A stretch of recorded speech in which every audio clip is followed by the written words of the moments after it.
Okay, I want to believe that we are live because I put live. So, buenas, hello, buenas to everyone who can join today. I am Ace, and it is November 18th. And today, with my good buddy Luis of Ecuador, we're going to talk a little bit about the referendum and, of course, the popular consultation, which happened the Sunday that passed. Give a little bit of our insight on what the situation was, some of the discourse around it, some of our thoughts. Yeah, just a little something extra that I thought would be fun to do today in order to inform anyone who wants to know what's happening in Ecuador and wants to know what happened with the consultation, maybe why it didn't go yes and it went no. If you are in the know or if you heard, then you probably know that in the popular consultation, uh, the no won and not the yes. And if we remember, there were four specific questions in regards to what the popular consultation was about, which we're going to look at today. Let me know, of course, if you're here, buenas, if the audio is okay. Who knows? The ads.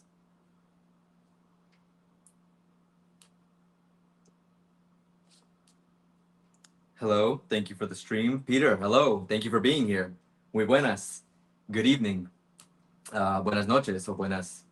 Yeah, buenas noches, I think is the correct one. Buenas from mountains of Colorado. Buenas from the city of Portoviejo, the city with the best encebollado. And we're going to prove that soon. That's one of my future video plans. By the way, Lewis isn't here yet.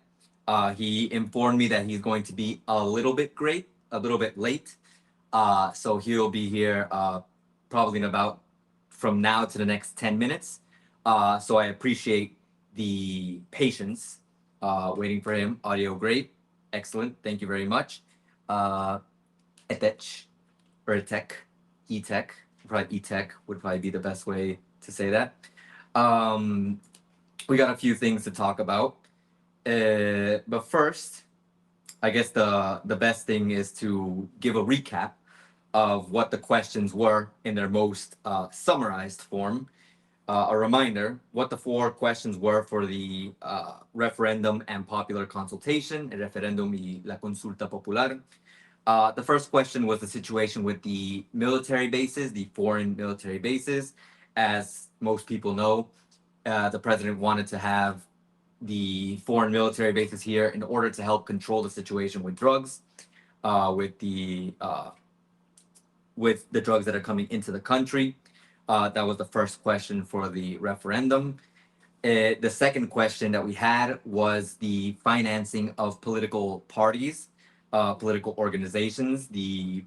Whenever you wanted to run a campaign to be president, for example, well, not whenever you wanted to, whenever you want to now, because it was node.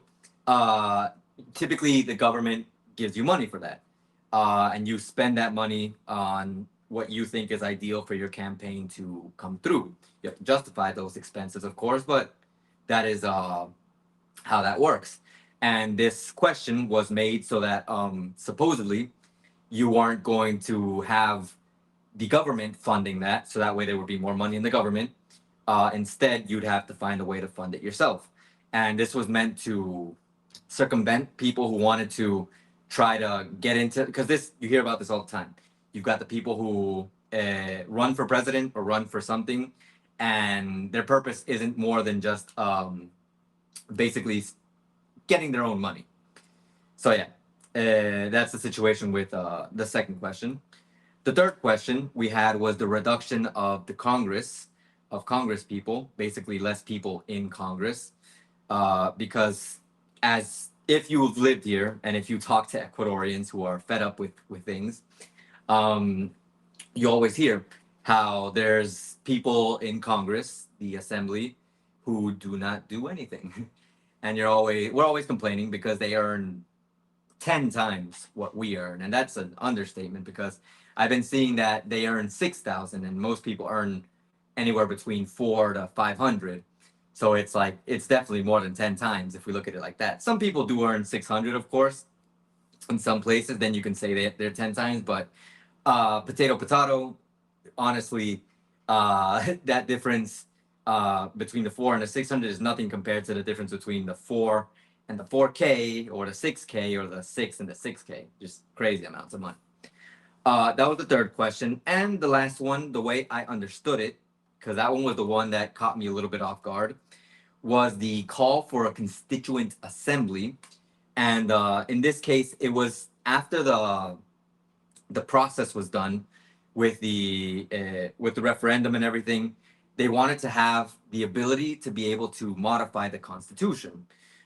Some of the modifications that I was hearing about, uh, some things related to education, other things in order to be able to fix certain things to make them better. That's obviously the way that the government is going to paint it all the time. But we're going to hear a little bit more from Lewis. He can give us a little more insight, because at least from what I understood, most of the things that were going to be done, there was even talks about having AI help mend the Constitution. But we're going to see exactly what the details are here today. We're going to let Lewis give some of his thoughts.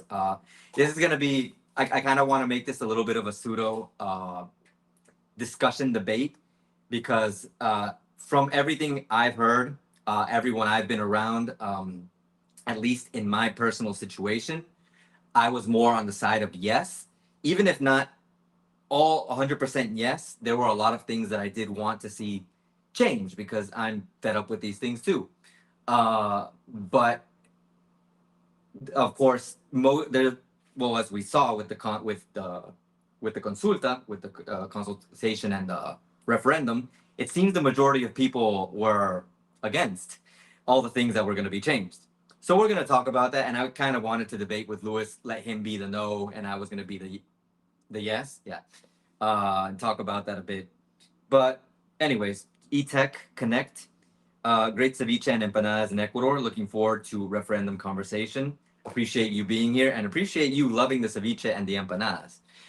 Recently, I'd say during the process of this year, there was this place that was opened in the city where they supposedly, because I haven't gone there yet to see, they sell the empanadas from Ayacucho. If you know anything about the empanada structure, it's funny how I you believe that in general Ecuador, like all of Ecuador, the food is good, or you can have the concept that the food is bad, but there are specific places where certain dishes are made better than other dishes, and Ayacucho is well known for being the place that makes the best empanadas. In my opinion, Manabi, well, Portoviejo is the place where we have the best encebollado. Manabi, the best general food that has relation to plantain, of course. The highlands, when we talk about places like Quito, um, and other, well, more mainline highland places, that just Quito is the first place that comes to mind. You could think of the hornados is always the first thing that comes to mind. So yeah, Edward, how's it going? Sorry, I just joined. Will you be going through each of the questions of the referendum? We're going to have a little bit of a conversation about the questions of the referendum. I just really quickly mentioned what they were again, and what exactly, or in general, what the idea of these questions were. For example, the military bases, the country wanting military bases to combat crime, and of course the trafficking of drugs. The second one was financing political organizations, basically giving money to people so that they could fund their campaigns. The third one was the reduction of the assembly members, the Congress, less Congress members, in order to not have, in the perception of the public, not have lazy people in Congress, and have less people and thus more money available as well, because you're not paying for these people and the people that they pay in their position.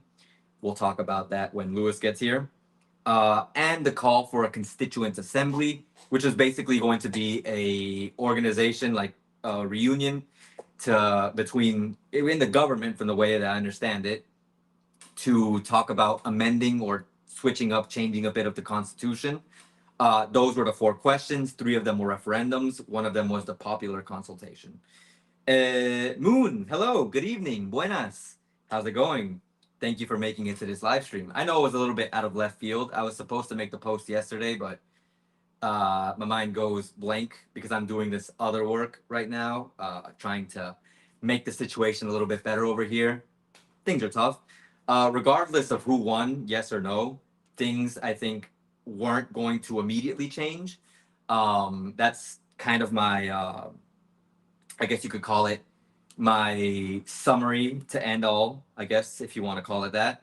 But yeah, that's just a thought, food for thought, if you will. Let's see. Cool. Looks like Lewis is going to be joining us in a bit. Cuenca was where I ate cuy and encebollado ceviche on the coast, close to Guayaquil. Encebollado, I think you would have enjoyed it much more if you would have tried it in the coast, and you'd probably be raving about it right now. But I'm glad you tried it regardless, because apparently no matter where you eat it, for someone who's never eaten it before, it's amazing. I don't know if you guys watched the video that I made with, not with, but I made reacting to I Show Speed when he came to Ecuador and he actually tried encebollado. In that video, I see that he tried an encebollado in Quito. And if you've heard anything from people who live in Ecuador, it's that, like, something that people complain about a lot. It's that people in the coast always complain about how encebollado in the highlands is not good. In general, they say that encebollado in the highlands not great. Is that the case? Maybe. I guess it depends on your taste. Maybe some people might actually prefer the encebollado from the highlands. I'd be very surprised if that were the case, but you know, everything and anything is possible. Anything and everything. Either way, I'm gonna send so that maybe if you have time, if you want, you can check out that video later on. By the way, buenas, Luis. How's it going, man? Buenas, buenas. Hello, how are you? All fine here. Sorry for the those are the things when you live in outskirts. Yeah. No worries, And you man. work downtown. No worries, no worries. It's good to see you here. I'm glad you were able to make it. Uh, Welcome to the live stream. It's good to have you. How was your day, Thanks man? for this. Busy is good actually, especially in our country where you can spend months without being busy or being concerned about what may come next. You know how it is. So a busy day is always a blessed day. Thanks. I completely agree. That's why I tried to keep myself as busy as possible today because I was like, I gotta do things. Yeah. How are you? How are you? How is it going? Pretty good.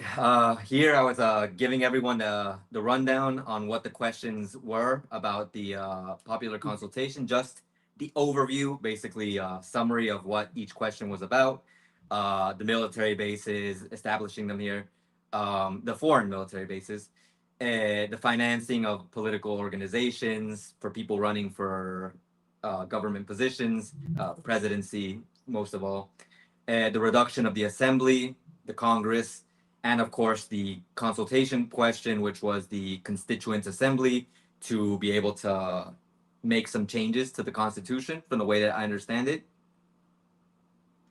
Yeah. Okay. Yeah. Well, we can go one by one. You lead.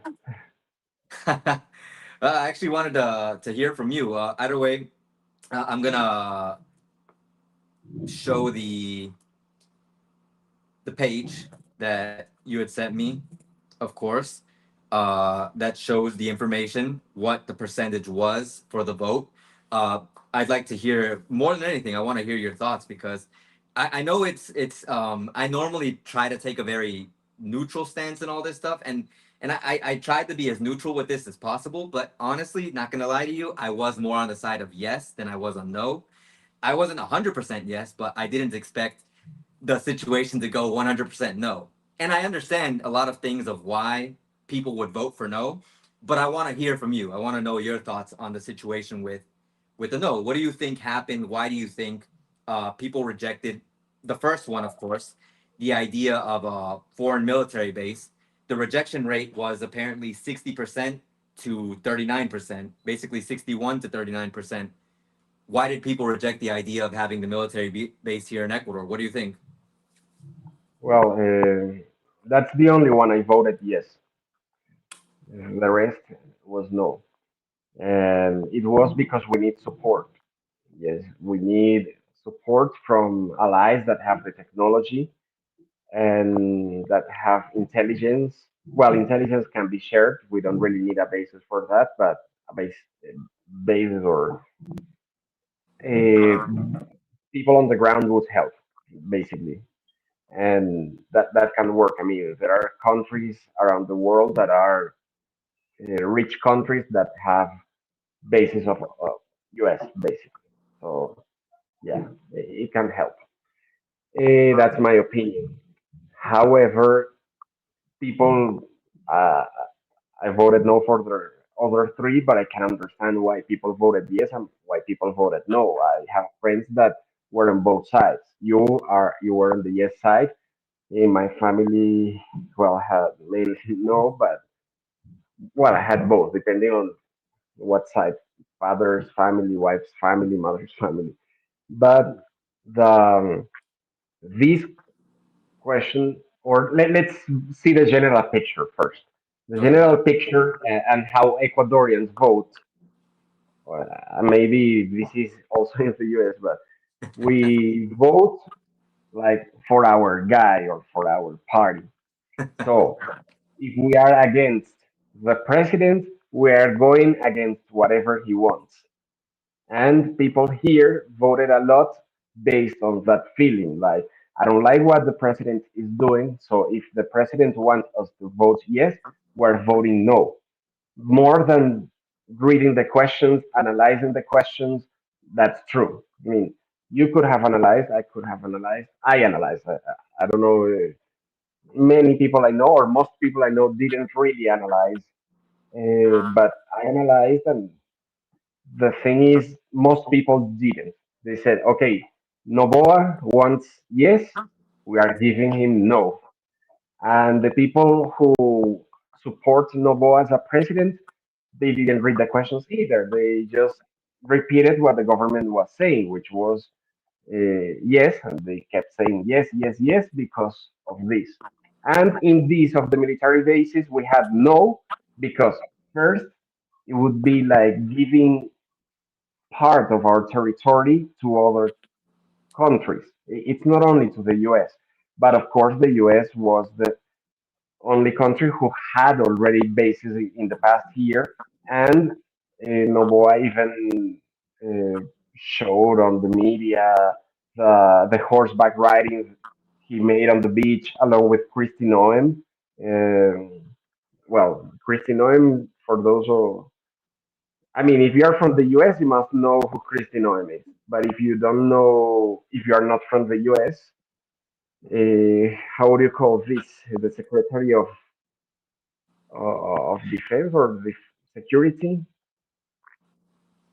But well, he came twice, and last time it was 2 weeks ago, actually for seeing where there could be a basis, a U.S. military basis here.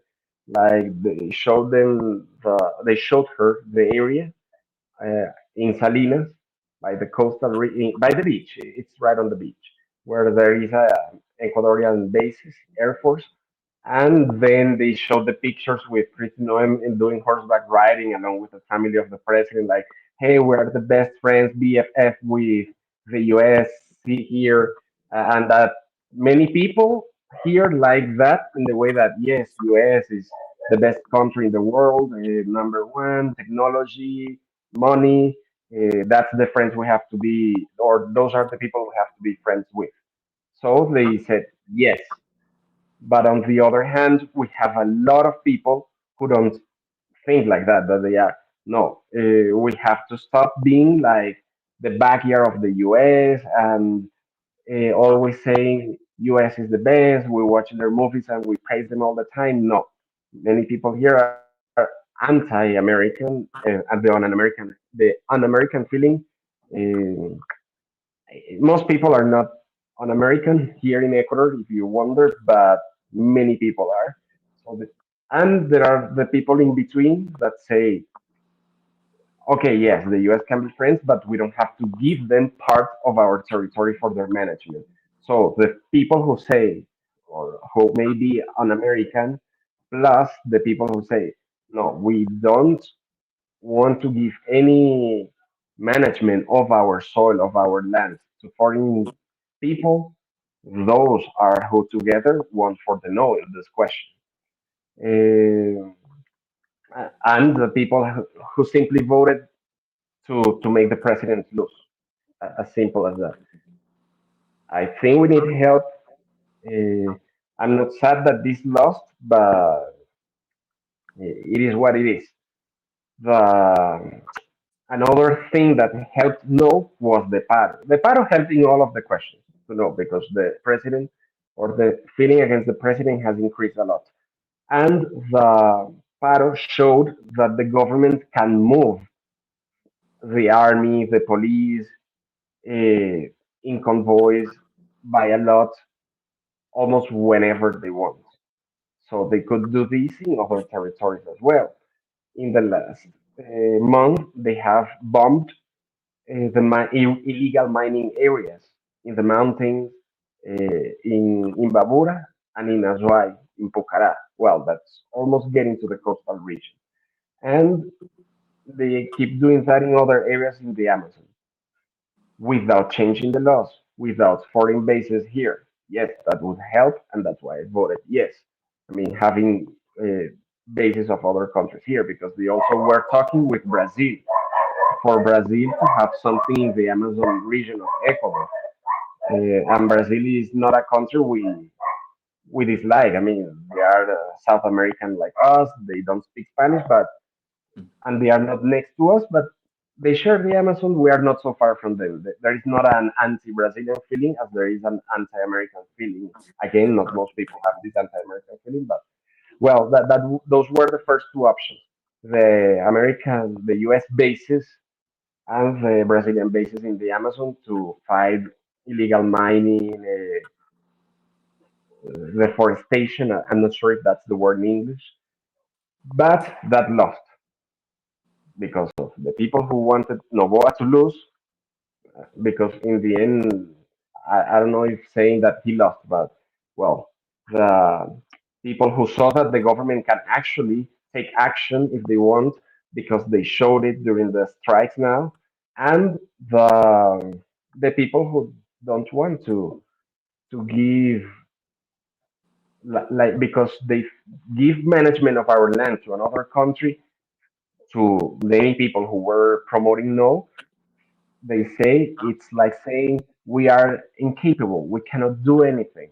No, that we can, of course we can. We have to tenemos que ponernos las pilas. We have to take action. I mean, we have to do it because we can. And in a way, the government has proven they can do things.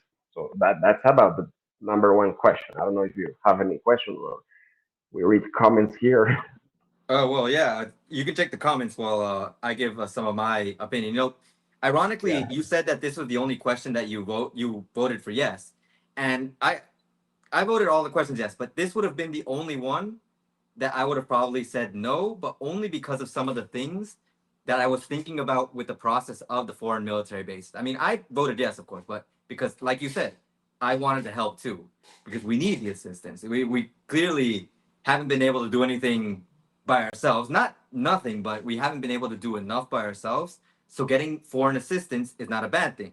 And you know how things work in the world. Some people say that, oh yeah, some of the conversation was that, where you were basically saying like, no, we don't need people from outside. Like we have to be able to do things ourselves. We're a sovereign nation. We can do this.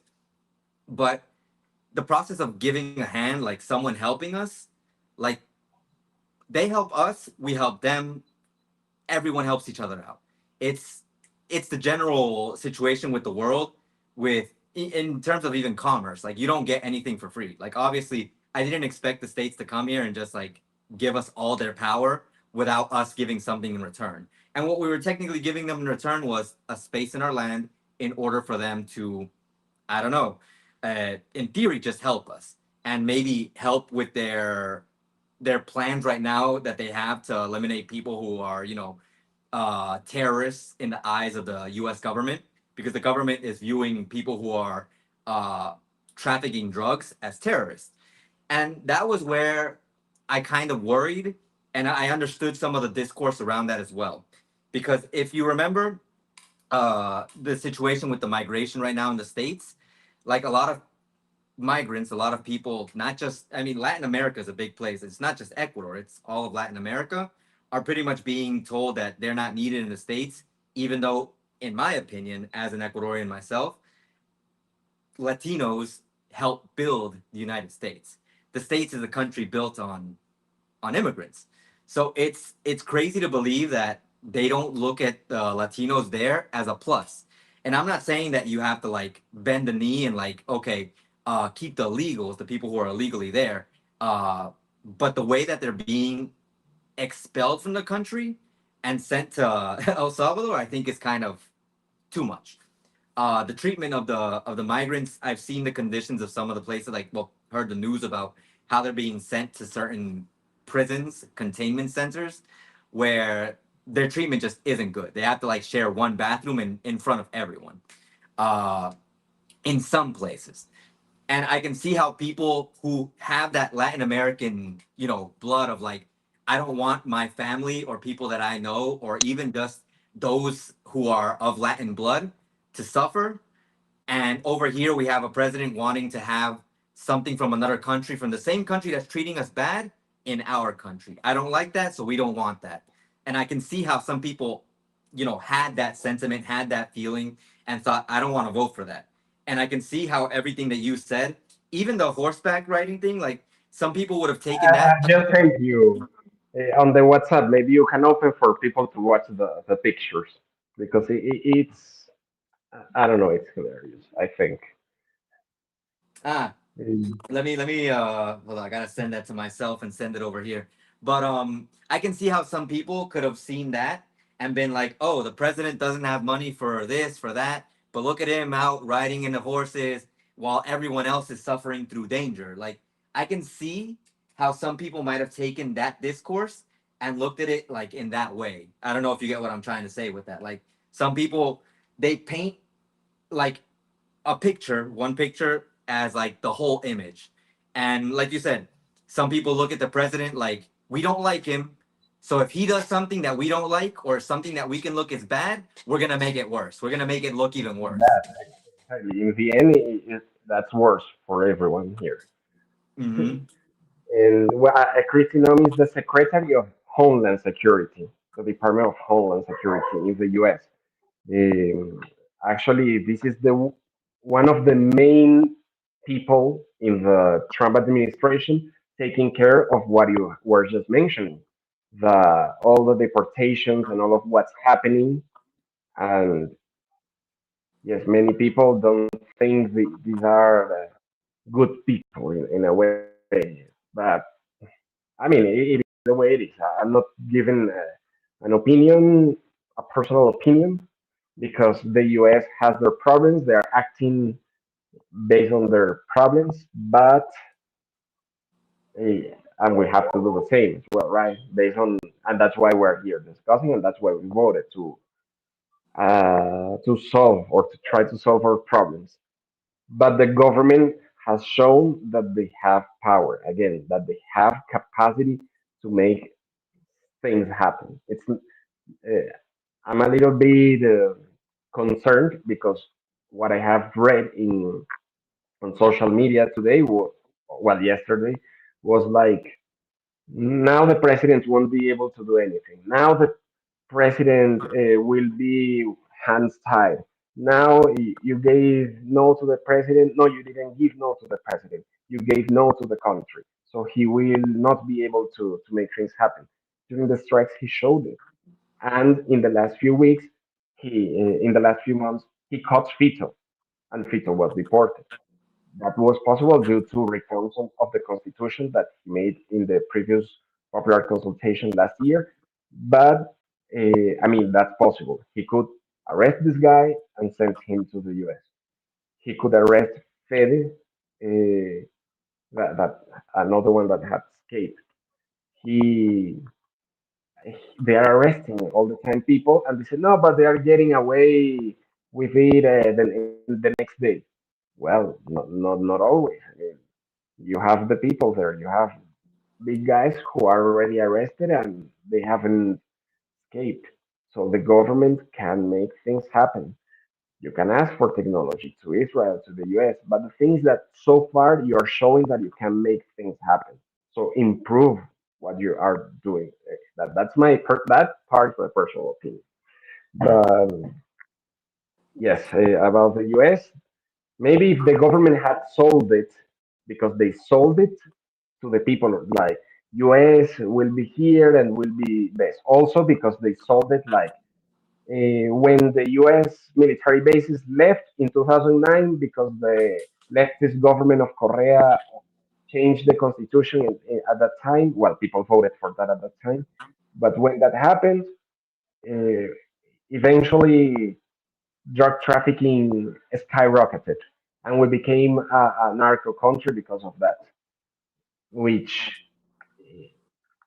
can't be that true. I mean, well, you could believe at the beginning it's true and it may help in a way having a basis there, but the trafficking has increased everywhere. Colombia has US personnel there, and I mean, it just keeps increasing. Why? Because, and this is what I think even in the US, they're starting to talk with this speech is that if there are people demanding this crap, this garbage, there are people here who will find out the way to supply that demand, and that's what's happening. So we have to stop saying that it's Ecuador or Colombia, South America that is sending all the garbage to the US. Because yes, there are bad people here doing that, but I think that you also have, or well, the countries that buy these in the northern hemisphere have to start taking another type of action, education mainly, because they are the ones who are funding this. They are the ones who are buying and providing millions of dollars on this. If there weren't people consuming, buying, there wouldn't be people here producing, basically. So we have to see it side by side. And I mean, imagine the governments try to do something here. Well, some governments not like Colombia is very like, oh no, they are farmers. It's okay. Ecuador tries to do things, but we are fighting against millions and millions of dollars that are being uh, that are paying, that are funding all of these criminal industry. I mean, the bad guys here get the millions not from us directly; it's from outside. So we have to play together if we want to overcome this. If we want to, it's not just blaming it on the other. I do I highly think we agree got. with that. Sorry. No, no, I agree. And I remember when you mentioned that, and like I had to stop and think about it because it's true that first the situation with how the government had the ability to take action all this time. Literally, the government showed it right now, like you said, with the paros. Like they have power. They have the ability to, in my mind, get rid of these people who are like in these places that I always mention it in my city because in my city, like I everyone who lives here knows where the dangerous zones are. So if the government wanted to get rid of the people in the dangerous zones or do something about it, ooh, you know exactly where to go. You know exactly where you got to go. But they don't do it. But they had the power to, attack some protesters who I don't even think had weapons or like anything like extreme. So it shows that even with or without the popular consultation, or the referendum, like the government could do things. They're just, I don't know why they're sitting on their heels. They're just like waiting. I don't honestly understand what the situation is. And that's where the talks about the government having with every presidency, with every government that goes by, that the government has some kind of connection with the gangs, that they have some kind of Yeah, connection in some way, shape, or form. Because if not, if they really wanted to, you see that they have a way to do things about the situations that are happening in the country. So I don't know. It's kind of crazy to me when I thought about it, and I was like, I understand that point. And honestly, that's why I said, like, in my mind, and it's not even just that. Like, just my last thought about the U.S. bases was one of the reasons why I wasn't 100% sure if I should vote yes on that one. Let's see, was because of how the United States is like managing itself right now. Even one of the comments that I received on the same day that I made a post about the referendum and the consultation, there was a comment from someone that's not from here. I'm assuming it's someone from the States saying that you people must be crazy to want the states to be in Ecuador. And there is a sentiment from people from the United States who have that idea that being in the states is not great right now, and that the things that the states are doing don't always make sense. So their perspective of having that kind of help over here, would it actually be help, or would it be something that in the long run would be detrimental to us?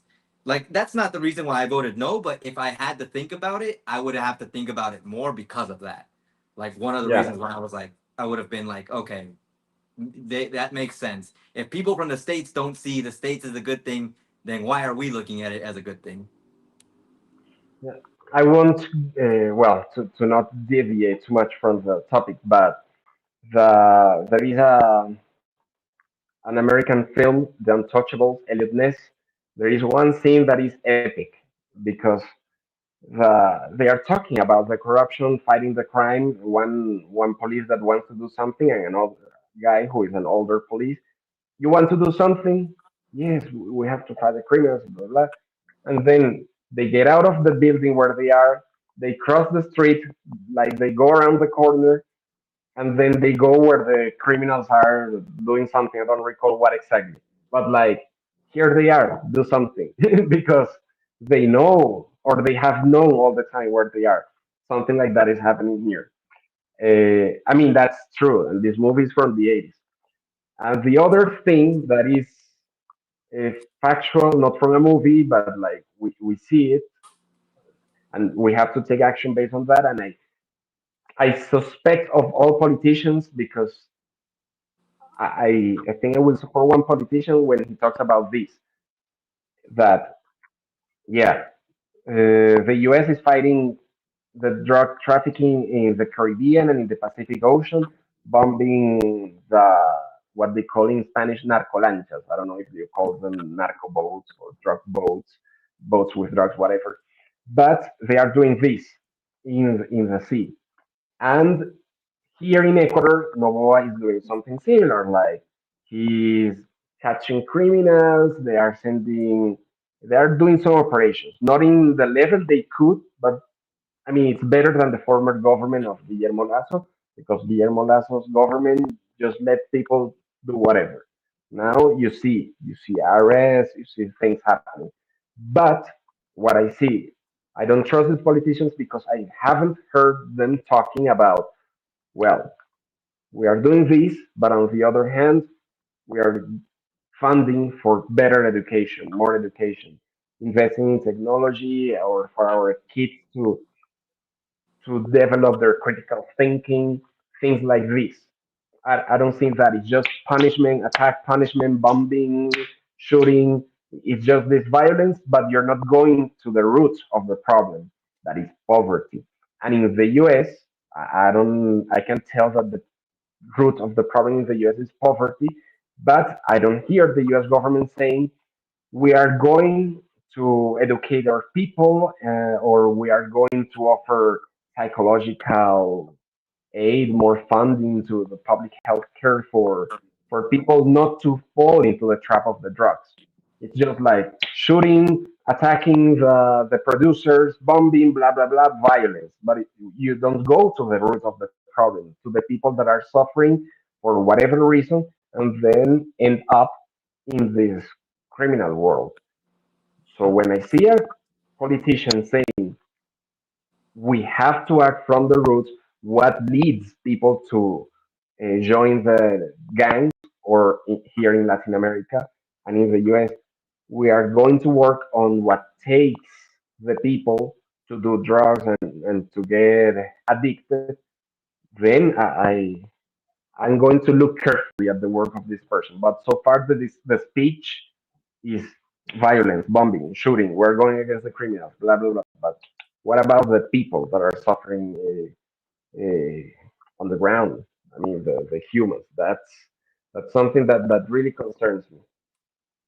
There's a lack of long-term prevention because just by eliminating the people who are there now doesn't mean that there's going to be more. There's not going to be more people in the future, basically. It's just I mean, you attack the people today, you remove these pieces like chess pieces, and then tomorrow you will have others because you didn't attack the roots. Mm-hmm. That's one thing. But well, let's read the comments a bit. Let's see what people are saying. All What do right, you have? a lot, a lot. Let's see here. Basically, starting from after I think Moon said hi, we have a full house very interested on this topic. That's excellent. Thank you for being here. I agree about support from eTech. America can help. Hey guys, it keeps going down. I think there's a new comment. There's a couple of things that don't make sense. The country wants to preserve autonomy and protect the social rights and the environment. eTech says we can support each other.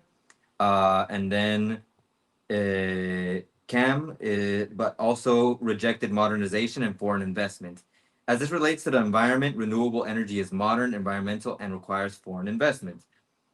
Moon River, yes, here 3, no, and 8, yes, and 4 mixed. I'm guessing referring to what they voted for. Let's see. Oh, I lost track of the chat. Okay, there we go. Well, we are not rejecting foreign investment. Actually, foreign investment doesn't want to come yet because it is risky, and the government is now like trying to do whatever for the US. In the end, we can talk about it because Ecuador is one of the first countries that will have the tariffs reduced to zero in their main products because the chambers of commerce and the government made an agreement with the US. So the US will, or the US agreed to reduce in several products that they don't produce enough. Basically, agricultural products because we don't have value added to our agricultural products, just to very few. That we are very agricultural, and we want investment. We are now well doing more. We have been selling more in the last 2 years. The sales of the exports of Ecuador have been increasing to the European Union, but coming here, basically security. And I think the president could have solved this better. The proposal of what he wanted to, if he really wanted to, yes, to win, and but we want investment. We didn't say no to the foreign investment, but many people, yes, they are. I know they are like we don't want to be. How do you say? Kneel bended, de rodillas Uh huh. to the foreign countries. Like, oh, We don't want sir, to kneel hello. down to other countries, basically. Some people think like that, but no, Or we don't most want to bow people. down to other countries. It could also be. But most people, they don't see it like that. It's just trade. I mean, we want people to come here to invest here. We want to sell them our products, but the world say no, Ecuador is too risky because you have protests all the time that block your roads. You have this criminality there, so it's something that will take a while. But yeah, we want foreign investment. I just want to make that clear. All right. And Quick well, shout out to Kazman. Just saw that Rick Kaminsky is another computer. But hey, Kazman, how's it going? Good to see you again. We also who have has another said comment. if the US didn't have a drug problem, there wouldn't be the need for so many drugs, right? It is that is true. Uh, Anna Hola. ICE claimed two Nicaraguan terrorists in the bunch. Terrorists aren't here on Kauai. Not sure if that's how you pronounce it. I'm sorry if I butchered that. This is what the U.S. forces could bring you. And Kazman says free trade or trade deals are not investment. Two different things.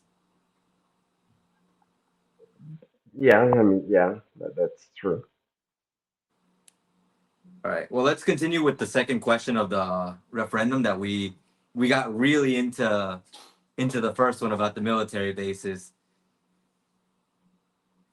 Yeah, the pictures for people who may be joining now or who don't understand the context. This is Christine Owen, the Secretary of the Department of Homeland Security, who came to Ecuador 2 weeks ago. Well, she has come before as well, but in this Yeah, visit, she was visiting the areas that could work as future U.S. military bases in Ecuador, and they promoted this like a big thing, yes, but that was not enough for the government to pass that answer.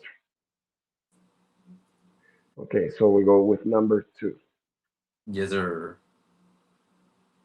All right. So the financing of political organizations.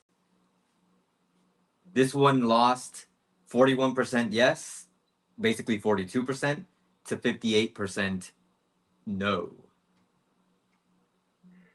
Well, the rest, already said it. I voted no. And the thing here is that at the beginning, it could sound, yes, why not? Let's do this. Yes, because this is wasting money. This is useless. And the proposal was the parties have to fund themselves with the money of their members, of their supporters, and they have to be good enough to attract as many people as possible to join their parties and make a monthly, annual contributions, whatever. Not the public funding uh, has to be supporting them.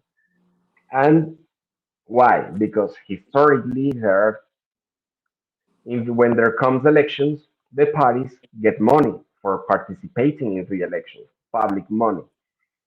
And there are parties that join the elections just for the money. Many people are super excited, like, finally, because there's big high unemployment rates here, and they say, oh, finally, elections will make some money because the party will join the elections, which is not what it should be, but yes, it happens. And yes, what's the problem here? The problem is the lack of control of how the public money is spent. Because usually, and let's say you open your party, you have your party, and the government gives you the money for you to run your campaign. Well, you have to tell the government how you use all of that money. It's not like you just spend it and period. No, but there is lack of control in that. Also, there is money for, I think there is a funding, I don't know with the frequency of the payments, but like to run workshops, training, political training, basically. And some people agree, no. Some people say, like, no, why do we have to pay for that? Okay, we may have the discussion, right? The problem or the people who were supporting no, they were saying the problem with not having public funding for the political parties is that we could become countries like the US, where yeah, you don't have public money funding the political parties, but then you only have politicians that are paid by the lobbyists so that they owe all types of favors. Or you only have business people entering into politics and then they make the rules that will benefit only them. And many people here voted no because they have seen what Novoa, who is one of the richest uh, men in Ecuador, or he belongs to one of the wealthiest families here, that what he did. He reduced basically with one signature a $60 million debt he had, or his family business had the Bananera Novoa, they had a debt of almost 100 million, but it was more because of, um, how do you say, interest, interest in the debt that had been increasing year after year. But well, Novoa now as a president, he spent a few $1 million, maybe 2 million, $5 million during the campaign to become president. Now he became president, and then he signed something that the other presidents have used as well. The left did this as well, so not like something new in Ecuador, but this was an order with a special period of grace during which people who had debts to the SRE or Ecuadorian IRS, who had debts and had interest, that the interest would be eliminated if they paid the main debt without interest, and they would have like 1 or 2 months to pay that. So the interest that the Novoa business had, only interest, were like 60 something $1 million. So with one signature, that disappeared for 2 months, and the government paid the main debt, but I mean, like they saved $60 million. We may have the discussion because that was not illegal. That's actually, it was interest. The debt was paid. There was, I think, well, I think there was another reduction, but they paid money. But he was in the power to make that, and many people got angry because you stopped, or you make a late payment of your credit card for only 1 week, and you get interest. And if you don't pay for 1 month, you then are sent to this uh, risk bureau, like the risk index. You are like a person that is not good paying. But Seguro de riesgo. Yeah, I've heard of it. the president's family, years, many years without paying the debt and just letting the interest raise, then with a signature, give this special period grace, and then voila, no, no, no more debt. Yeah, they paid some money, but it's not what was expected to be paid, and that happened with a lot of people, and that's a thing that people are scared of. That yes, then if the public money is not funding political parties, then only the people who have the money to run campaigns will be able to. Because what if you and I want to make a party, or we want to be candidates for whatever, You'll but be tough. we can join anything. I mean, because then we don't have money. We have social media, but even though, what can you do, or what is the most you can do against a political machine or a business machine that can spend a campaign of $1 million on social media? We don't have any chance, and that's what's happening in other countries like the US. No public money for the political parties, for the politicians. So you have a lot of businessmen, business people, uh, big companies funding the the congressmen, congresswomen campaigns. But then when they are in the power, they owe these favors. Of course. So that's basically what has to be improved is the control of how the money is spent. And there were supposed to be some limits, but the enforcement of the law, like the enforcement of the law in general in Ecuador, is lacking in this sense as well. So that's why you see uh, cheating, a lot of cheating, especially now on social media, that a lot of lies and things. But with a better track of how the political parties use the money, and with a limit that we all play by the same rules, we can make democracy work. But again, you and I want to run a campaign based on our income. What can we do against a $1 million campaign? So what has to be controlled is the yeah. In the campaign, you will have public money, maximum $50,000. You other party also $50,000, and then we all play by the same rules, and that's how we are going to win by the ideas, or there's a better chance because at the moment it's money. In the campaigns here, it's crazy. In the coast, it's even crazier than in the Andes because you see, like they go to events and they give away things for free, from banana to dolls. In Esmeraldas, they even gave dolls of Novoa. I don't know if you saw that. No, I And only saw the cardboard. Everyone bothering with no, el cartón. no, it was crazy. Dolls for babies. Let me see if I send you a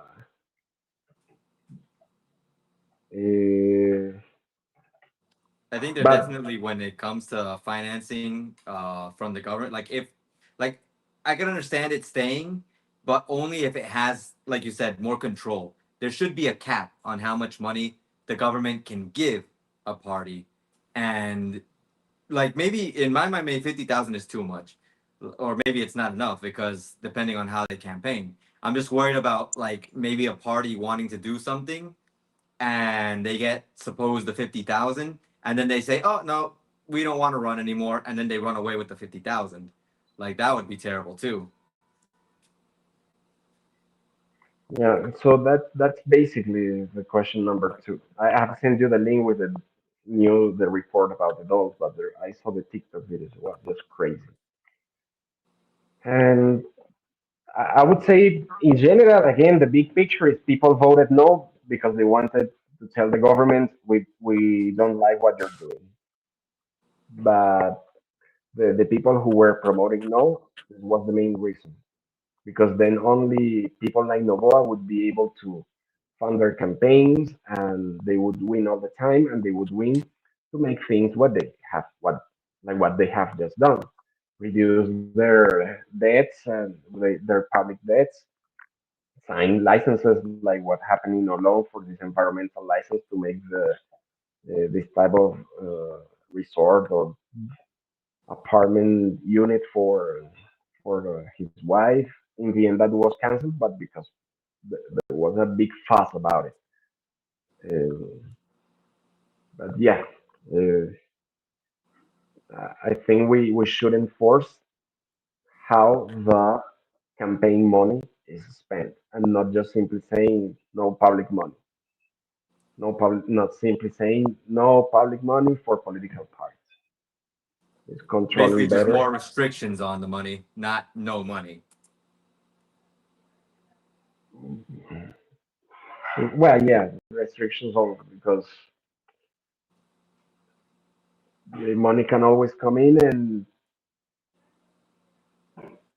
actually that's what's happening in social media because now everyone is on TikTok, Facebook, and during the last campaigns there has been a lot of money that hasn't necessarily been reported because they don't have how to track it yet, or that's what they say.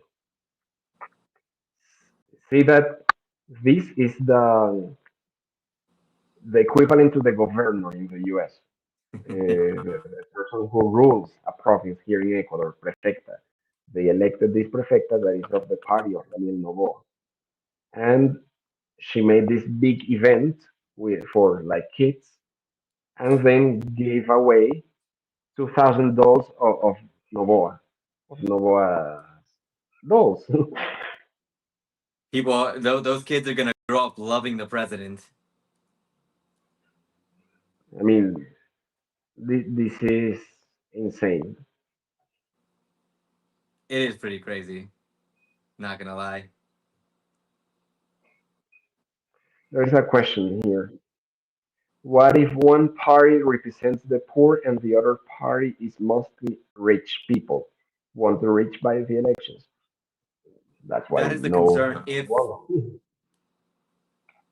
you know, if the yes would have won, then I think people would have been concerned about that happening. Like what we were mentioning right now. Me and Lewis, we're not going to be able to fight against someone who has millions of dollars because we don't have millions of dollars. I mean, in a way, I want to believe if people were able to see that they're being bought by someone and see that as a bad thing, then I feel like they would vote for the person who's not trying to buy them because that's unrealistic. Like even no matter how good the government is, unless the government is rich, like and doesn't owe anything to any other country, which good luck with finding something like that. But unless the government is rich, they're never going to be able to always have that amount of money.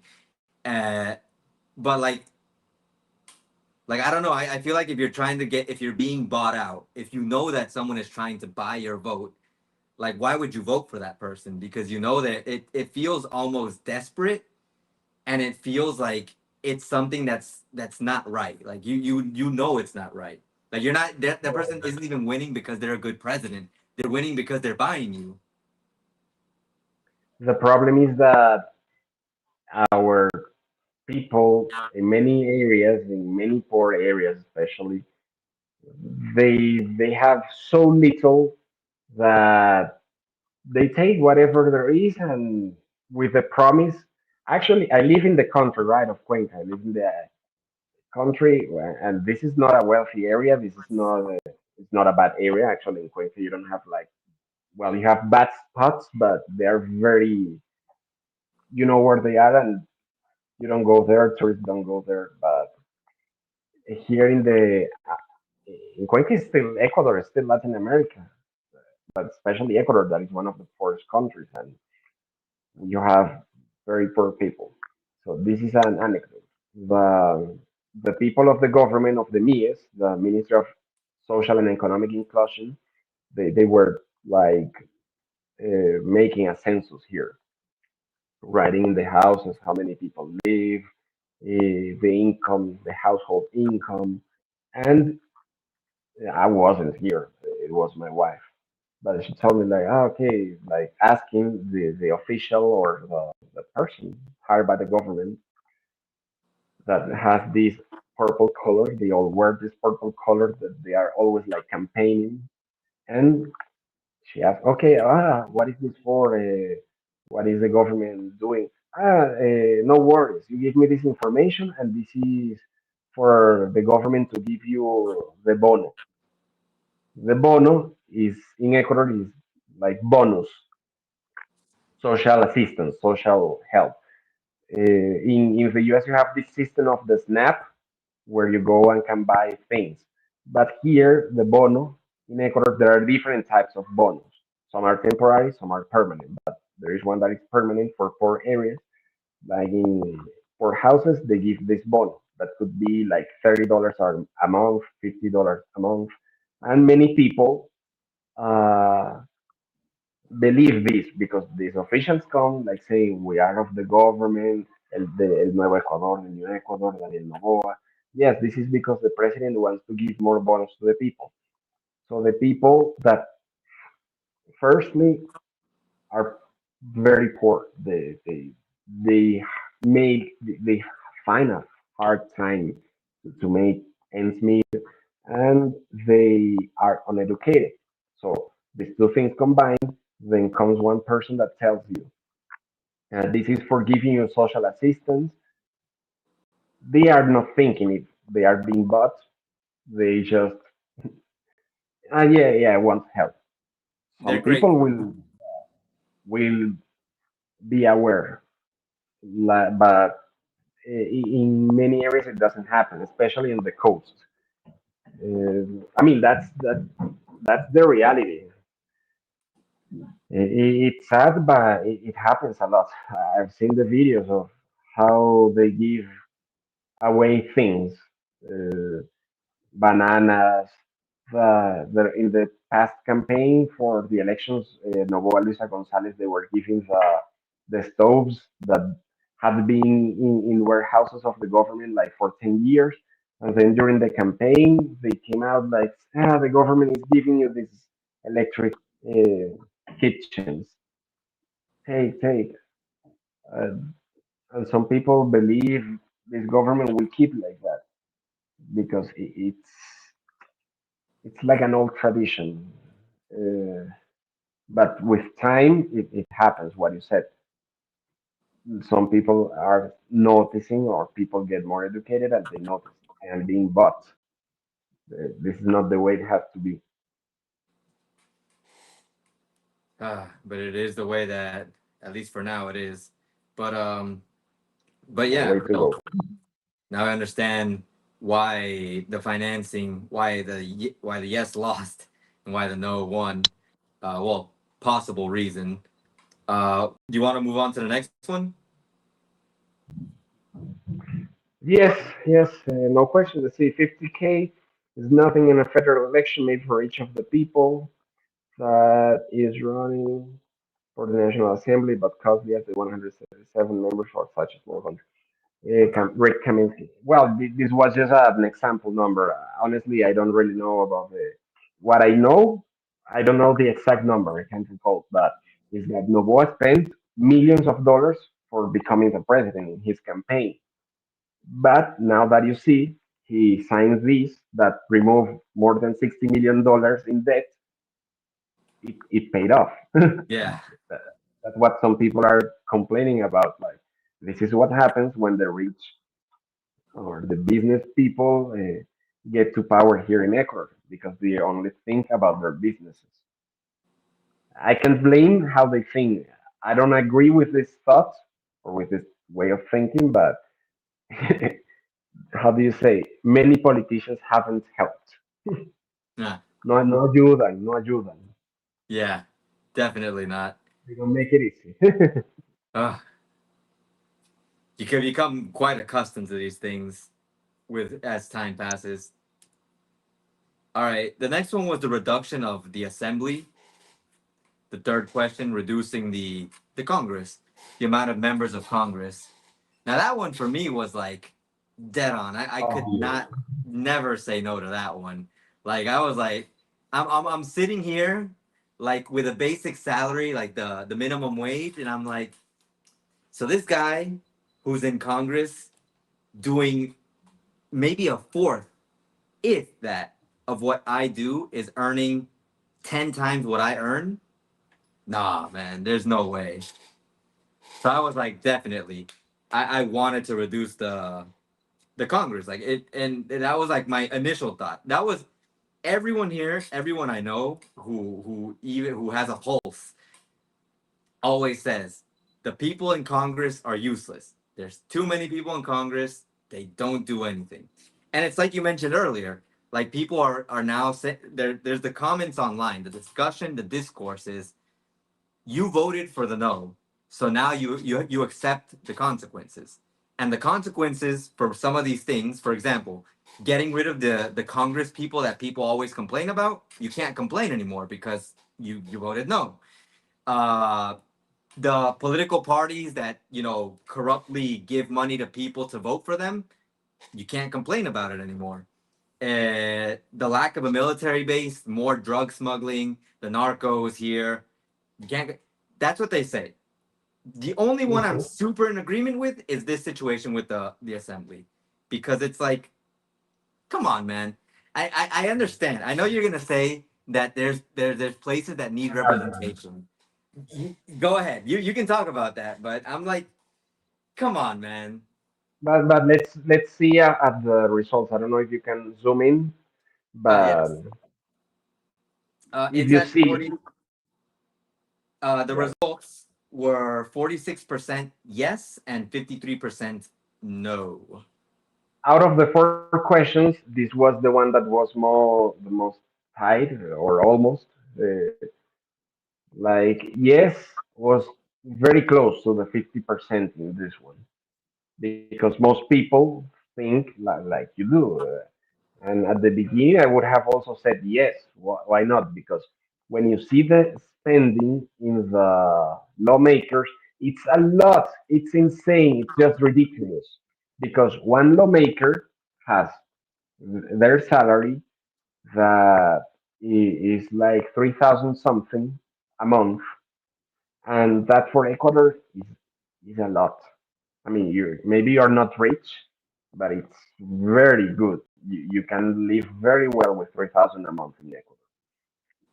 And not only that, they have the all their travel expenses. If they are not, if their domicile is not in Quito, but they have to work in Quito, they get an extra bonus and stipendium every month because of the trip they have to make to their homeland. And they get the tickets paid, they have the meals, the rental, everything in Quito because they are not from Quito. So out of the 3,000, they get housing and food covered. Out of that, they have like four assistants: the counselor, assistant one, assistant two, assistant three, something like that. And each of these assistants wins, like the first one wins like 1,500, then 1,800, 800. And we have 100, how many? 100, it's like 137, right? Yeah. And the, so multiply all of that. Not all of the lawmakers are from Quito. Most lawmakers are from the rest of the country. Or yes, most lawmakers are from the rest of the country, so it's a lot of money. And they are there during the last administration of the Congress, of the Assembly, we call it here Assembly, Asamblea Nacional. There was one guy who was complaining even because I have $3,000, I make $3,000 a month here, and that's not enough. I, all of that is gone in 1 week. Like, come on, man, you're in a country where a third of the population lives with less than $5 a month. So, I mean, this is just disgusting in one word, but it's happening, and most people would agree that the lawmakers would have to change. The system is just stupid. It's just a waste of money because you also have the scandals. There was one guy who was of the president's party who was caught. he, he's 19 years old. He was elected, I think, when he was still 18, but he's 19 and he's in the Congress making laws. Of course, he doesn't know anything about this. I don't know, maybe at this point he has learned something, but when he became a candidate, of course, he didn't know anything. And then, like within the second month of the administration of this Congress, he was caught by the cameras drawing during a session where they were discussing the laws and all of that. And he was drawing pictures on his, how do you call, notebook. And this guy is making $3,000 a month. This was just ridiculous. They sanctioned him, like with giving him 2 weeks without payment, suspended for 2 weeks without payment, but that means he would still make 1,500 out of the other things like the rent paid and blah blah blah. This is just ridiculous. And also many people have used the assistant positions because to, like, they sell that, like, okay, you my assistant, you're earning 1,500 a month by law. So I hire you and you have to give me $400. You will still make 1,100 for being my assistant here. And yeah, that, I don't know if that's currently happening, but that has happened during basically all of the administrations. Some people say it still happens, and I wouldn't be surprised if it does. But these are things that are happening, and I would have voted yes as well. But why did I vote no? Because the one of the main arguments for voting no here is that doing the math with the new system for having only 73 lawmakers was that with that new system, under that new method, only two parties would be able to make the laws in the Congress here in the Assembly. With the current system of 130 whatever, um, you have representation of different peoples, indigenous towns, because in you have the indigenous party Pachacuti. they have lawmakers. You have minor parties that are not so known in the country, but in their areas, they are very known. So people vote for them. They get some votes that get them to the assembly. But under the new system, if yes had won, only the left, I don't know if this is a real right, but the presidential party, only they would have been able to make it to the assembly.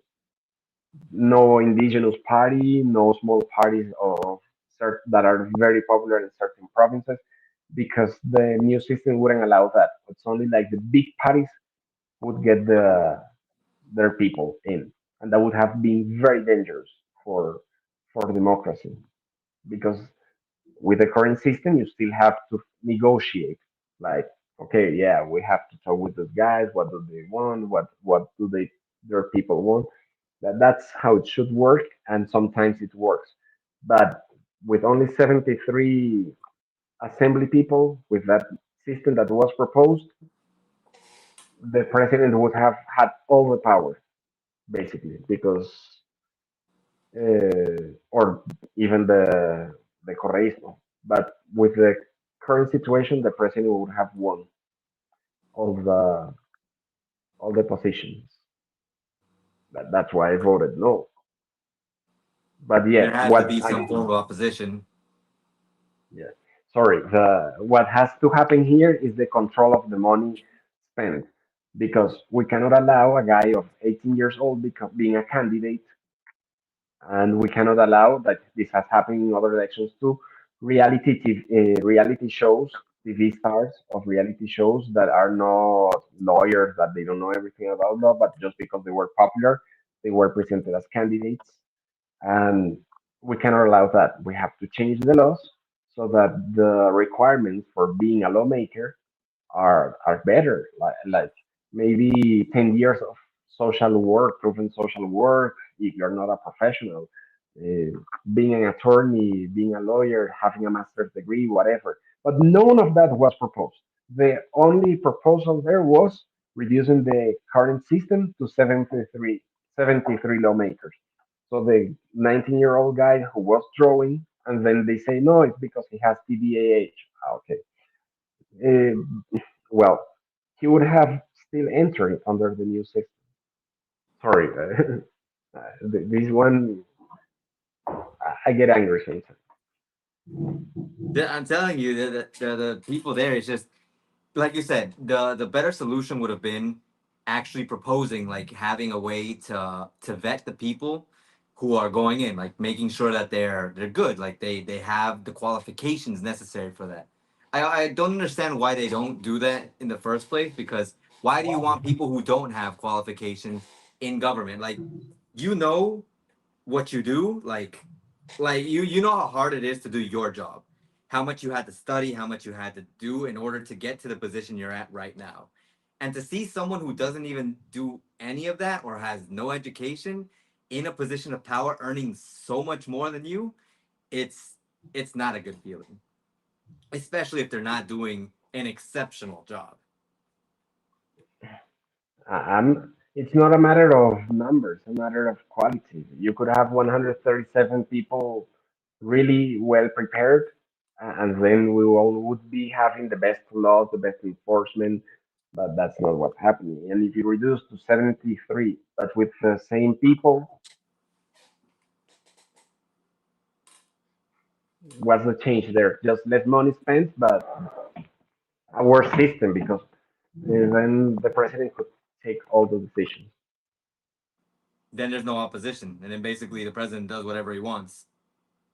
There's opposition, but like it's only the one opposition or only other set of ideas that people don't want, and that would allow the president to have all the power, because people would decide at the moment. With the lawmakers, they can vote. Okay, I'll vote for my party here in my area that I know.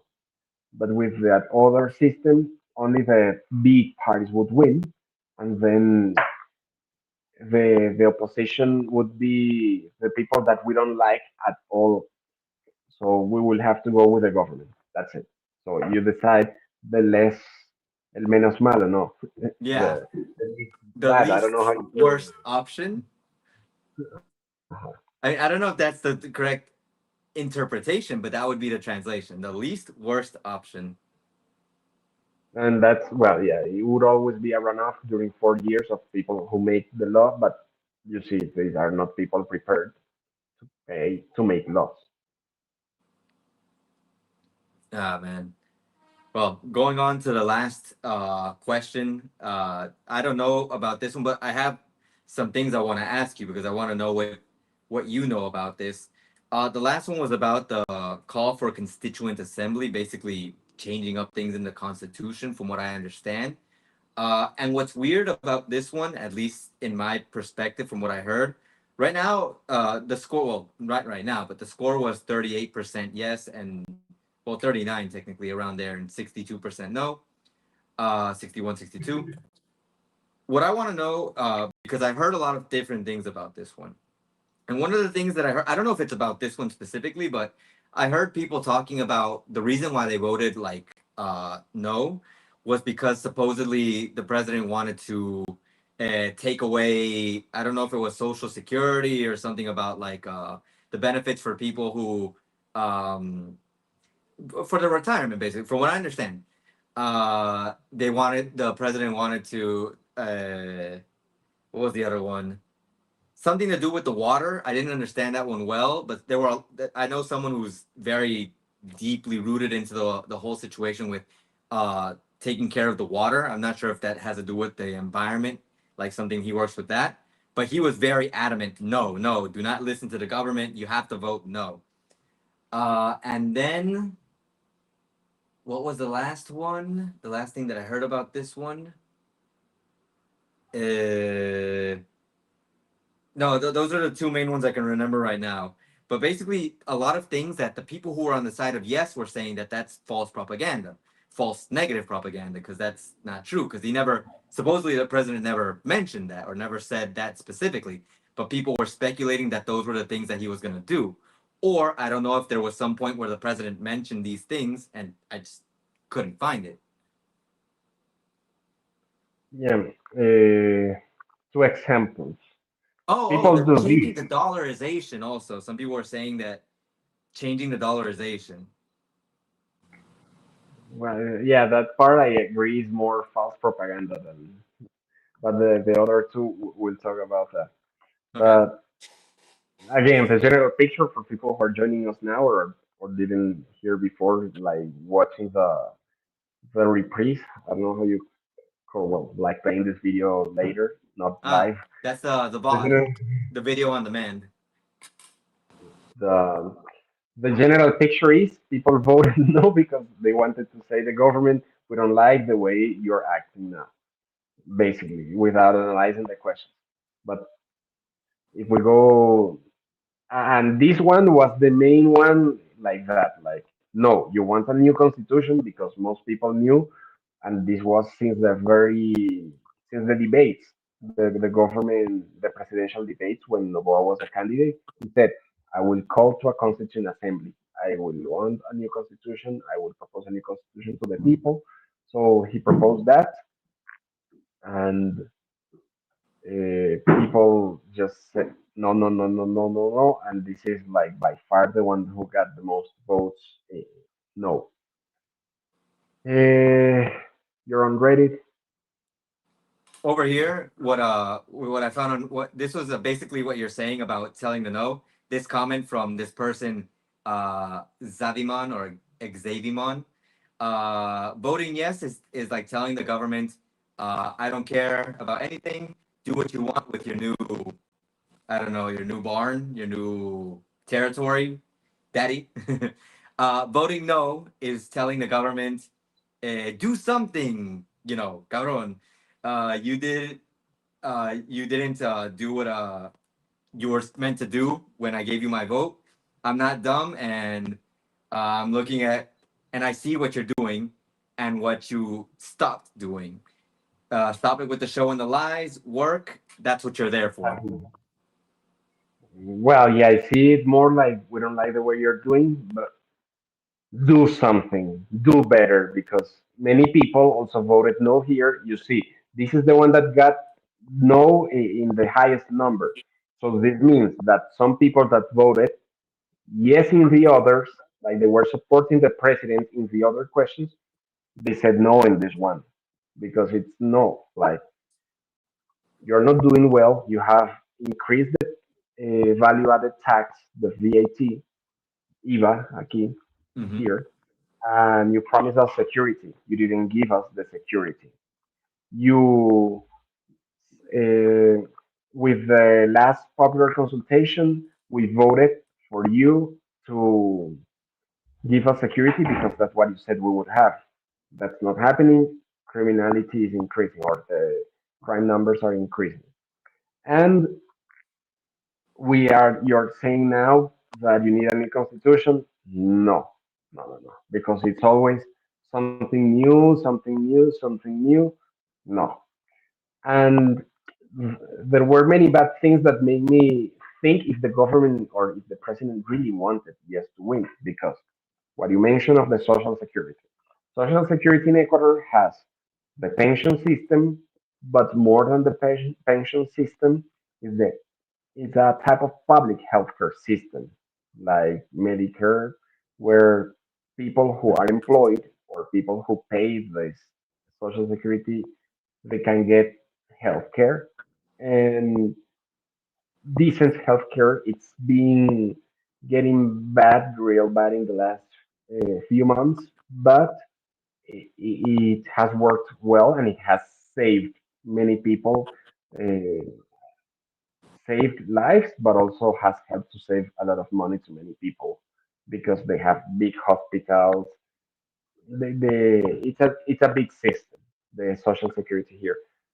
And the president, during one interview prior to the elections, he said the social security in Ecuador shouldn't be providing health care.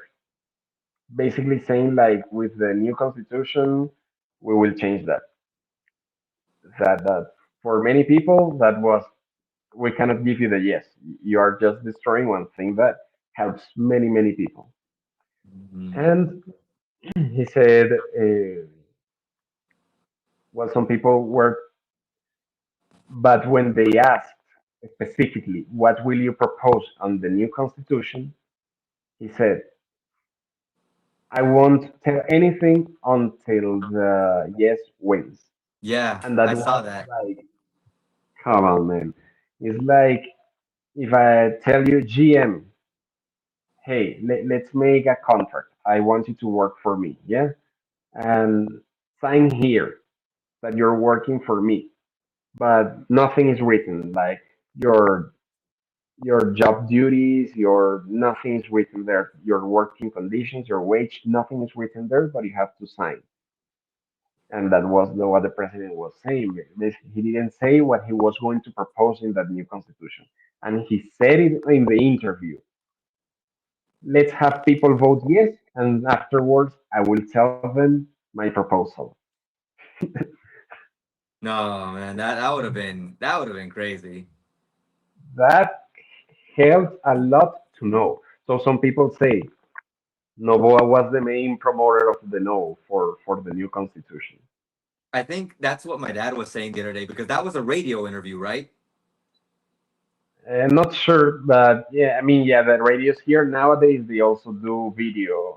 Okay. They put the program on YouTube or Facebook.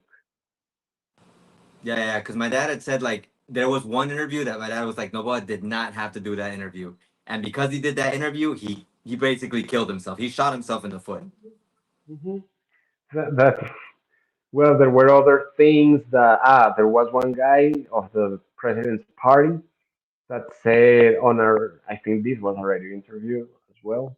He said that public university shouldn't there shouldn't be public university in Ecuador because that's a big spending that also helps Ooh. them to lose votes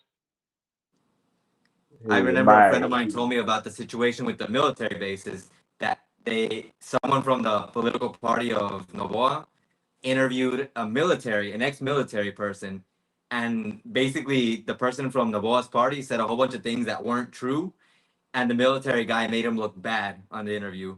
Like he made the guy like that. Like after everything he was saying, the guy was just like he couldn't say anything. I can't recall if it's the one I think it is, but many things that make you think I am suspicious. Like, uh, did the president really want to make this win? Because it's so many errors in the speech that it doesn't make sense. A lot of things don't make sense to be honest, but here we are, looking at the situation going forward. So, what do you think comes next? Just as some final thoughts, what's next now? Uh, I'm concerned again, as I said in the beginning, because I've seen many supporters of the president blaming the voters for no for what will happen now in the country. Basically saying you have doomed us, you voted no, not for the president, but actually for the country. So now we will have to struggle even more. It will be very difficult because you voted no. But the, in the people who voted yes, yeah, there are people who just dislike the president and want him to leave. There are people who analyze more, and in the people like I follow, I would say they analyze better. I see one common opinion that is, can't you ask the president to work to do what he has to do? Because it's not a matter of now you lost, yes didn't win, so now everything's lost. No, you showed during the strikes you can take action.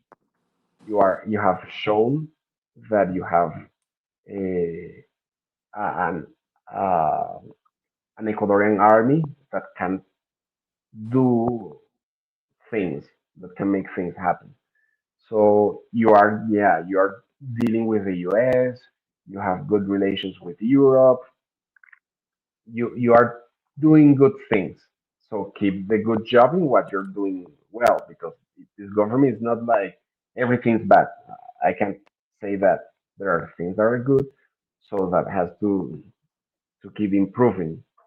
And the people say now we have to demand the government that they do their job because they can. I mean, here is a matter of willingness because capacity, yeah.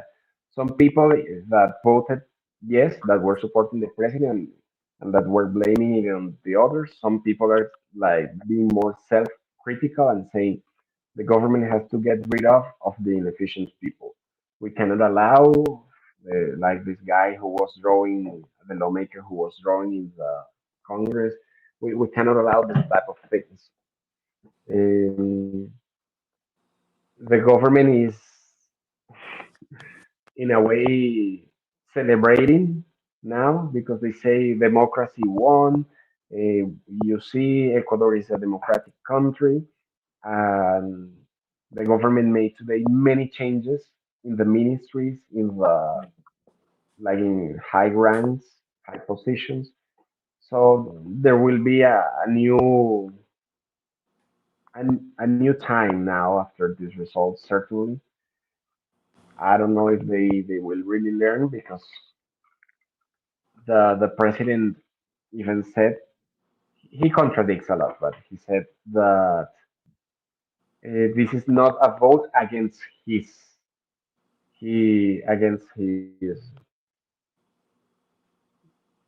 administration, against his management. This is a vote for what was asked in the consultation. So yeah, he will do some stuff different, but it's not like he's doing bad. The government still has a lot of supporters. You can't deny that. But many people didn't want to give him the constitution, like because he was not even offering exactly what he wanted. There will be changes with the new positions. Some say not really because they are just like switching from one position to the other. And but I expect there will be changes in what's coming next. We'll have, well, we're almost 2026. Next elections would be in almost 1 year and a half for the mayors.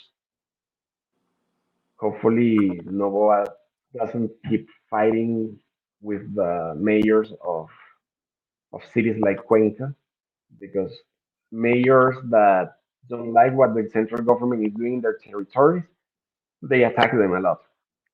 Here in Cuenca, we had one of the biggest marches in the Ecuadorian history last month, which that was, well, 2 months ago already.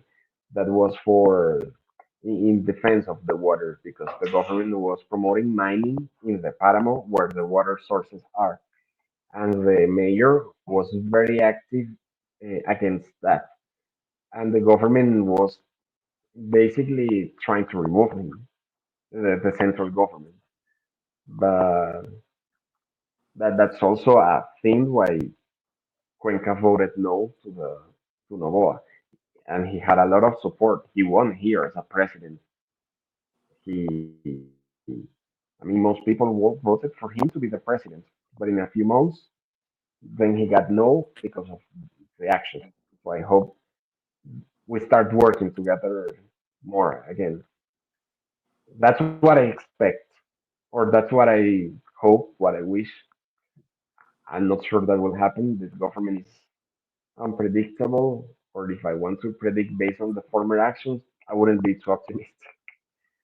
Keep hopes I high, don't know but if expectations low. yeah, exactly. What do you see in your area in the coastal region? What have you heard? Before that, so that you can keep this question in mind from Kazmem, is the Novoa government bound to this referendum, or is there a political mechanism like national security that will allow them to sidestep it, to kind of like, this is the referendum, this is what the people voted for, but is there a way for the government to say, we're going to do it anyways? Is basically what he's asking. But Yeah, basically talking about my area, your question about my area, so that you can think about this question. um, I mean, it depends on who you ask. We've been seeing for a while, like my dad and my mom, they tell me, and of course, I see it also while I'm on my bike. There's a lot of different places that you would see a business there, and now there's no business. So my dad talks about how the whole situation with the political uncertainty, the landscape of how things are right now, has made people more I don't want to say greedy, because it's not greedy, it's not greed, but more conservative with their money. Like they don't want to spend because they don't know if they're gonna need that money for later. The situation is bad, basically, in general terms. I think you might have seen it where you're around, in the sense of like, for people who are native here and trying to spend and seeing where they should spend. For someone who comes from the outside, we always talk about how there's great opportunities here, because everything here is definitely going to be a lot more affordable for someone who comes from outside of the country. But internally, there are those concerns. Businesses are disappearing. Uh, People don't want to go out and spend money because they're not sure what's coming next. They're not sure what's going to happen. So it's certain cases of uncertainty over here in my coastal area of the country. I'm not sure if that's the same. That's why, I can ask you how you see the situation over there. But over here, it's just that. Um, I honestly thought, like I said at the beginning of this stream, I think when you weren't here, I thought the yes was gonna win. From everything I heard in my in my environment, and it's not like I close myself off with only people who agree with the government. Like I've talked to, I know people who don't agree, and I know people who do agree, and I'm friends with both. But it's like I I certainly, just based on my surroundings, thought the yes was gonna win, and I was very surprised when it didn't. So that's the things that I've been able to see in my immediate environment.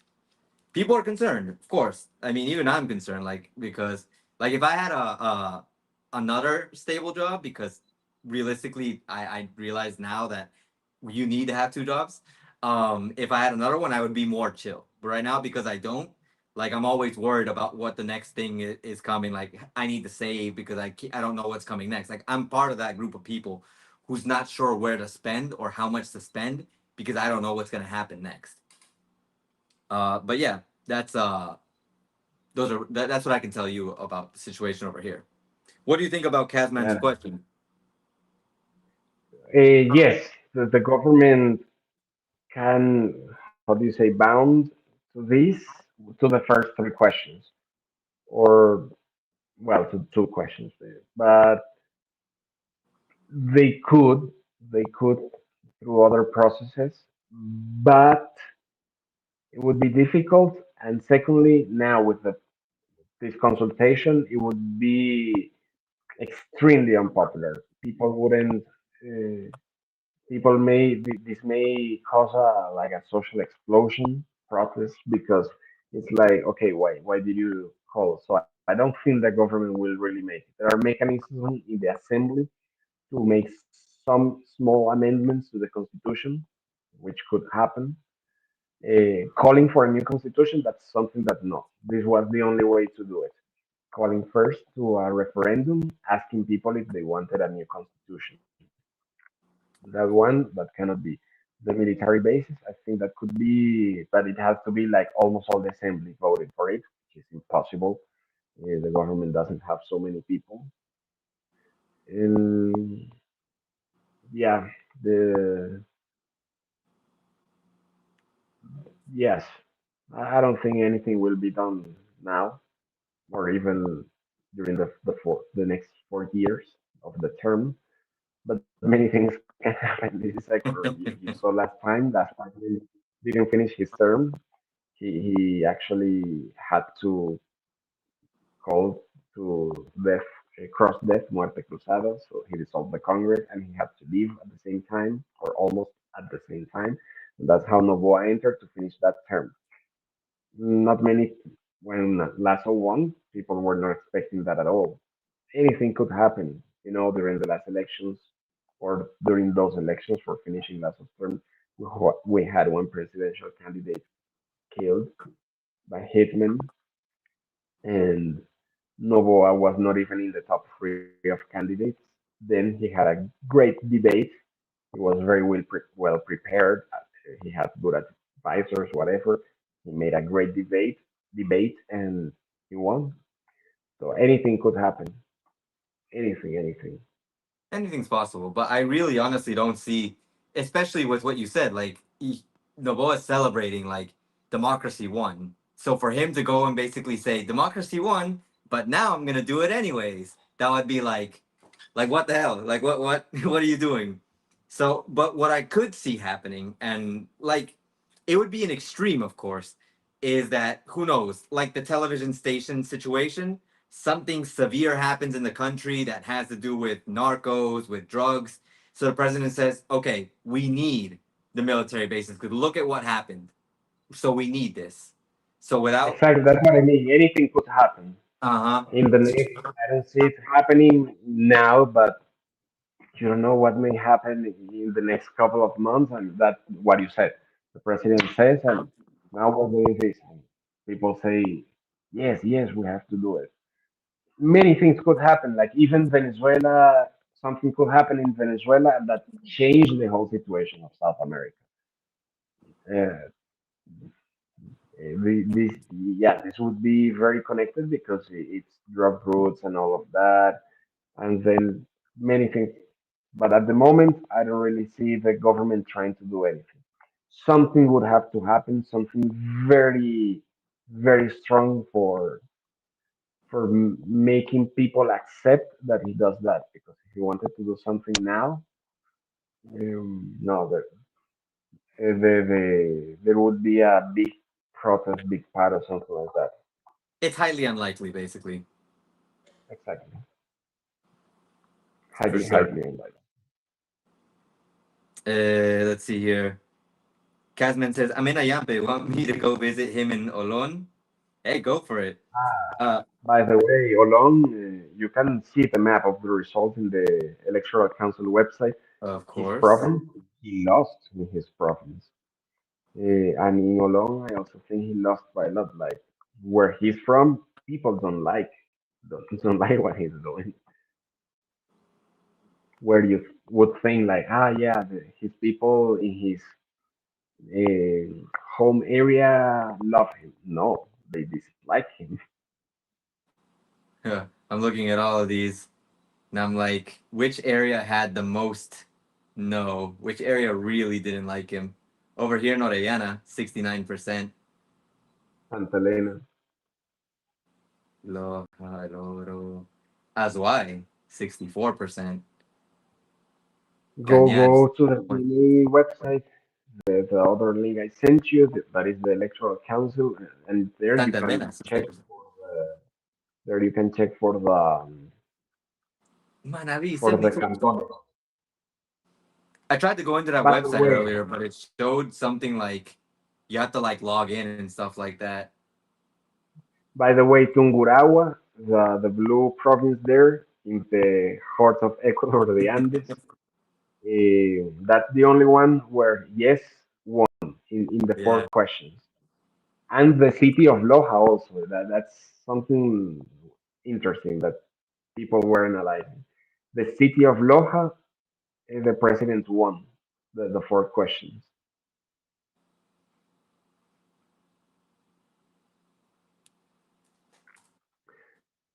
On the coast, there's a lot of bad news, so that stops a lot of tourists and investors. Lose those and you lose businesses and opportunities, right? Exactly, that's what's happening.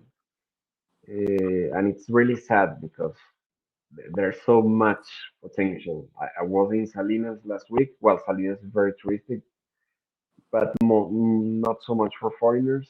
But other areas of the Pacific coast here, wow. But people are not going because of a lot of bad news. Some bad things happen, but not as much as you may think.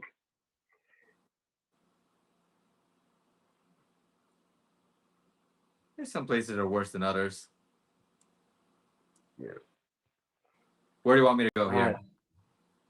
provincia, la consulta popular, provincia Santa Elena, See, Santa Elena.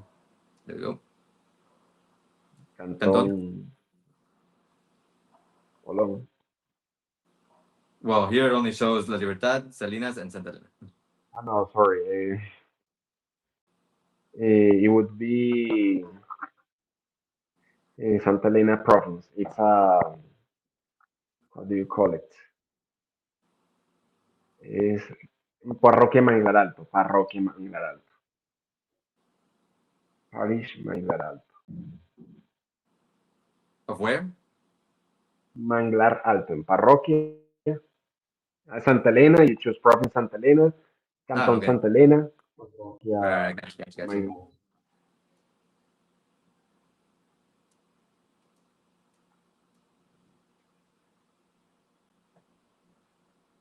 Oh, Santa Elena again. Hold on, Yeah, wait. it's province Santa Elena. Santa Elena. All right, province Santa Elena over here. The parroquia. Santa Elena. Parroquia Manglar Alto. Manglarat, okay. Olon consultar.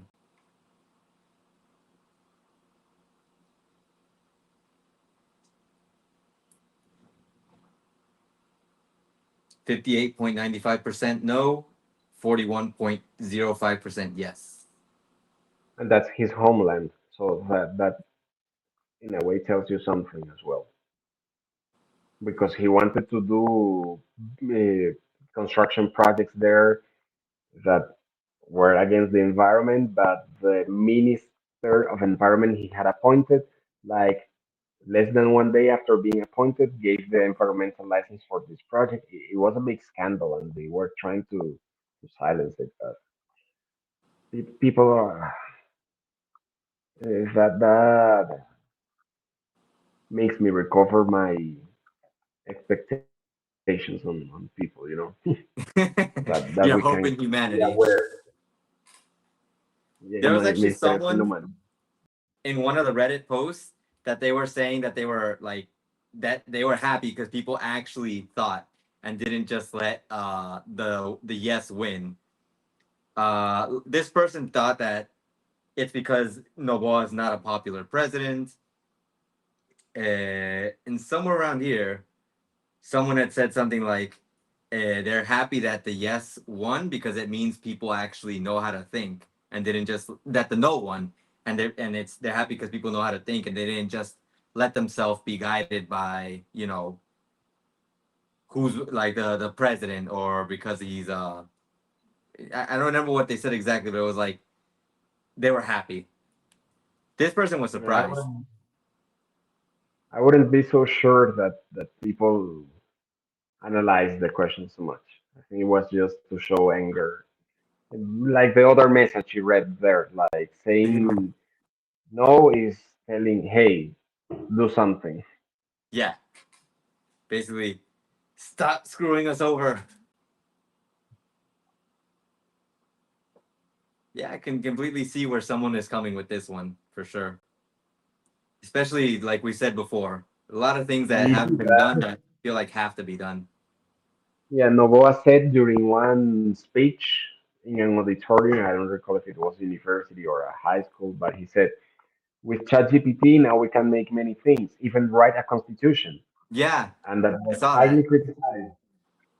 And then, like 3 days later, in an interview, he said, "No, we won't write the new constitution with ChatGPT. That's not true."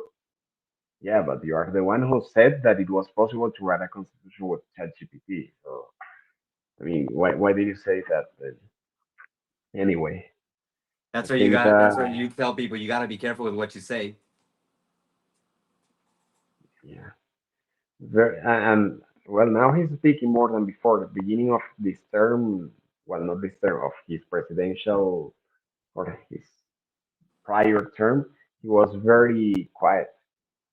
You didn't hear him too much. He's been a very like reserved president, and he's traveled a lot, but in a way that has achieved some things. For people who work in foreign trade, the panorama, how do you say it, is not so bad. Me in tourism, well, I depend on people coming. In a way, we can take some out of it, but not as we could if this criminality rates or the crime news keep going like they are, because people won't want to come. But it's also a well, that's a discussion for another live stream. We have to talk about tourism, how we can do that together when you're here or from your place. Or well, my family is from Manabí, my family from my dad's side. So we could go to a tourist place in Quiroga, Represa La Esperanza. They have a nice project there. And well, I'm inviting you, but we have to coordinate that well in advance. Definitely, definitely. A lot of things we got to coordinate still. So to talk about tourism, but for now, let me be optimistic that people people didn't let themselves fool, and the people who were just angry helped in this. But we have to work hard. Again, the government can do things. They have shown they can make things happen. Novoa, he's an educated man. He has traveled. He studied in Harvard Business School, public management. He has a master in public management. He he can. I think he has the level to make things happen. I'm still, how do you say, putting some faith, or I'm still giving him reasonable doubt, The benefit of the doubt. the benefit of the doubt. Maybe this Christmas he has like the Christmas Carol story. Something happens and he becomes the man Ecuador needs. And let's see that. Let me be hopeful about it. Sure, go ahead. No one's gonna take away the optimism. I'm also optimistic that things are gonna get better. I always hope things are gonna get better, but the change starts with us. You know, we do what we can. We try to get better. We try to make things better, and remind people that this is the consultation. This is what happened, but still come visit. Like, there's nothing wrong with the country in the sense that you can come here and have a good time. Like, if you're on the fence about coming to Ecuador, please don't be. There's a lot of good things to do. Don't let this popular consultation be a sign of not to visit. This is actually a sign from Lewis and from me that you should definitely visit. Yeah, I hope the next video, the next live stream can be together and from something tourist for people to see what we can offer. I haven't made videos because I've been busy, which is good again. Busy is good here. And well, said, got around, guys. Thanks for the podcast. Very interesting. Let's hope the best Yeah. and plan for the worst. Yasman, See you in thanks the for next being one. here. Thank you Thank for you. everyone who was able to join the stream and listen to us talk about this situation because I thought it was important and thought everyone needed to be informed.